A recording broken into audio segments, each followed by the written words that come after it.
गणेश विसर्जन मिरवणुकीत भांडण सोडविण्यास गेलेल्या तरुणाला चाकूने भोसकल्याची घटना मिरज तालुक्यातील अंकली गावात घडली होती. हल्ला झालेल्या तरुणाचा रात्री उपचारादरम्यान मृत्यू झाला. शीतल धनपाल पाटील वय वर्ष 25 असं खून झालेल्या तरुणाचे नाव आहे.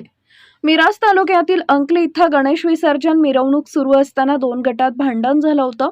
यावेळी शीतल धनपाल पाटील हा भांडण सोडवण्यास गेला असताना त्याला हल्लेखोरांनी चाकूने भोसकलं.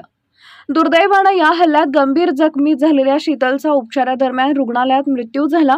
या प्रकरणी पोलिसांकडून आता गुन्हा दाखल करून तिघांना अटक केली आहे. देशभरात गणेश विसर्जन मिरवणूक मोठ्या उत्साहात संपन्न झाला.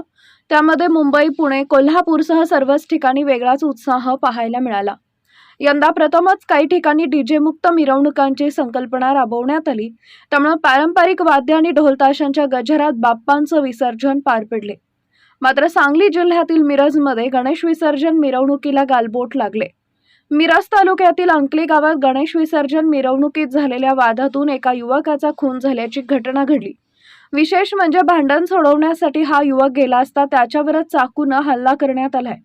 भांडण सोडवताना शीतल या तरुणास चाकूने भोसकल्यानं तात्काळ उपचारासाठी त्यास हॉस्पिटलमध्ये हलवण्यात आलं. मात्र त्याचा उपचार सुरू असताना सोमवारी रात्री सिव्हिल रुग्णालयामध्ये त्याचा मृत्यू झाला. शीतलचे पार्थिव आज सकाळी अंकली गावात नेण्यात आले. यावेळी अंकली गावातील ग्रामस्थ संतप्त झाले होते. शीतलची अंत्ययात्रा आज सकाळी गावातून नेत असताना मोठा तणाव निर्माण झाला होता.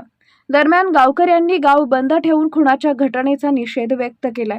या घटनेत सांगली ग्रामीण पोलिसांनी विकास बंडू खळगे वय वर्ष 35, क्षितिज उर्फ अप्पा शशिकांत कांबळे वय वर्ष 28, आदित्य शंकर घळगे वय वर्ष 22 राहणार अंकली या तिघांना अटक केली असून तसेच आरोपींवर खुनाचा गुन्हा दाखल करण्यात आला असून पोलीस अधिक तपास करत आहेत.